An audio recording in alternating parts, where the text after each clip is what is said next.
Hello guys, welcome back to the channel. ఈరోజు మనం ఎక్కడికి వెళ్తున్నాం అంటే పట్టిసీమ టెంపుల్కి అయితే వెళ్తున్నాము. రాజమండ్రి నుంచి ఆల్మోస్ట్ ఒక 25 to 30 కిలోమీటర్స్ అయితే డిస్టెన్స్ ఉంటుంది. సో లాస్ట్ వీడియో కూడా మనం గోదావరి దగ్గర నుంచి సన్ రైజ్ చూద్దామని వెళ్ళాము. బట్ ఆ రోజు అయితే సన్ రైజ్ అవ్వలేదు, ఫుల్ క్లౌడ్స్ ఉండే. బట్ ఒక బోట్ అడ్వెంచర్ రైడ్ అయితే చేసాము గోదావరిలో. ఆ వీడియో కూడా ఎవరన్నా చూడకపోతే మన ఛానల్లో ఉంటుంది, ఒకసారి ఆ వీడియోని కూడా చెక్ చేయండి. అండ్ అలాగే వీడియోకి లైక్ అండ్ ఛానల్కి సబ్స్క్రైబ్ చేయండి. అండ్ అలాగే మీ ఫ్రెండ్స్ అండ్ ఫ్యామిలీకి కూడా షేర్ చేయండి. సో ఇంకా ఈ వీడియో విషయానికి వస్తే మనం ఒక టెంపుల్కి అయితే వెళ్తున్నాము. వీడియో స్టార్టింగ్లో కూడా మీకు చెప్పాను, పట్టిసీమ టెంపుల్కి అయితే వెళ్తున్నాము.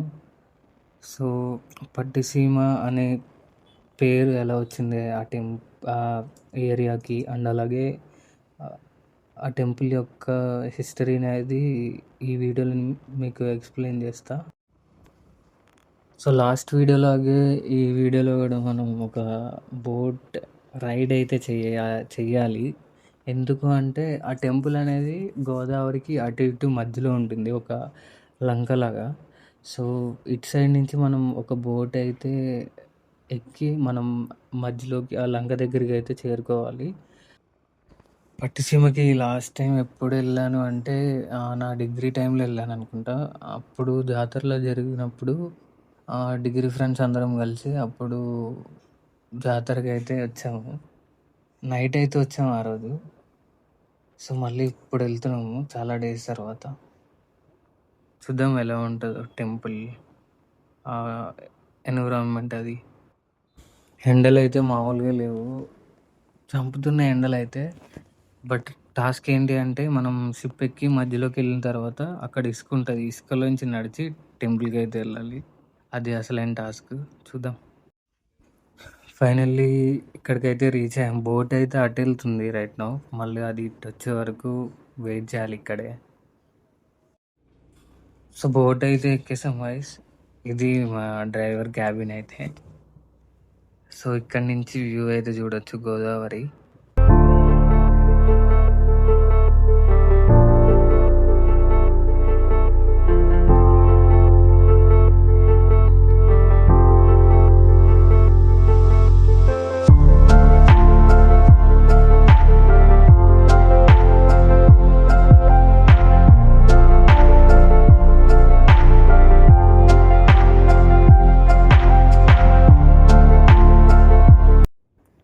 సో అక్కడ కనిపిస్తుంది కదా, అదే టెంపుల్ అయితే. సో మనం అక్కడ షిప్ అయితే దిగేసి నడుచుకుంటూ వెళ్ళాలి మనం.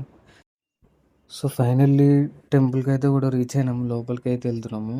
ప్రజెంట్ అంతా పబ్లిక్ ఏం లేదు, కానీ శివరాత్రికి ఇక్కడ 5 days జాతర అనేది జరుగుతుంది. అప్పుడైతే చాలామంది జనం ఉంటారు. సో ఎక్కడెక్కడి నుంచో చాలామంది టెంపుల్ విజిట్ చేయడానికి అయితే వస్తారు. ఫస్ట్ కొబ్బరికాయ అయితే కొట్టేసి మనం లోపలికి వెళ్ళిపోదాం దర్శనం చేసుకోవడానికి. టెంపుల్ లోపలికి అయితే మనం రీచ్ అయిపోయినాము. ఈ స్వామివారిని చూడడానికే భక్తులు ఎక్కడి నుంచో వస్తూ ఉంటారు. దర్శనం అయితే చాలా బాగా జరిగింది. అంత క్రౌడ్ కూడా ఎక్కువ లేరు కదా. సో దర్శనం అయితే చాలా ఫ్రీగా అయింది. ఎక్కువసేపు అయితే లోపల ఉండగలిగాము. సో ఇప్పుడు ఈ టెంపుల్ యొక్క హిస్టరీ అయితే చెప్తాను మీకు. పూర్వం దక్ష ప్రజాపతి తాను చేస్తున్న యజ్ఞానికి తన అల్లుడైన శివుడిని అయితే పిలవడం అనమాట. ఈ విషయం తెలిసిన సతీదేవి తన తండ్రిని నిలదీసి అడిగిన శివుడి దగ్గరికి మళ్ళీ వెళ్ళలేక సతీదేవి తన శరీరాన్ని అగ్నికి ఆహుతి చేస్తుంది. అంటే అగ్నిలో కాలిపోయి చనిపోతుంది సతీదేవి అయితే. ఈ విషయాన్ని శివుడు తెలుసుకుని ఏం చేస్తాడు అంటే వీరభద్రుని సృష్టించి దక్షుడు తల నరకమని ఆజ్ఞాపిస్తాడు. శివుడు ఆదేశం మేరకు వీరభద్రుడు దక్షుడిపై విరుచుకుపడతాడు. ఇంకా తన ఆయుధమైన పట్టసం అలాగే పొడవైన వంటి కత్తితో దక్షుడి తల నరికి దాన్ని గోదావరిలో కడుగుతాడంట. ఈ కారణంగానే ఈ ప్రాంతానికి పట్టుసీమ పట్టసాచలం క్షేత్రము అని పిలుస్తారంట.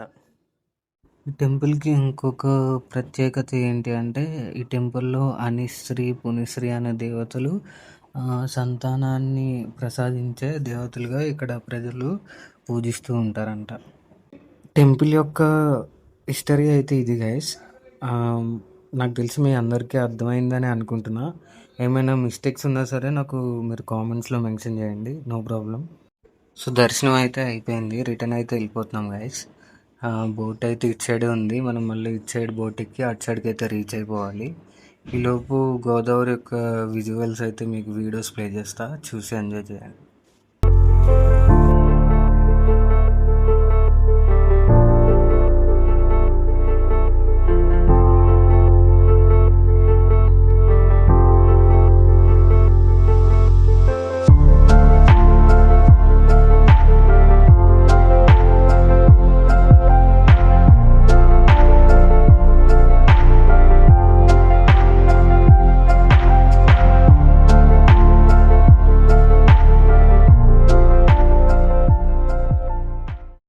ఆల్మోస్ట్ ఇటు సైడ్ కూడా వచ్చేసినాం గైస్. ఇంకా వచ్చేసినట్టు ఇటు సైడ్ కూడా.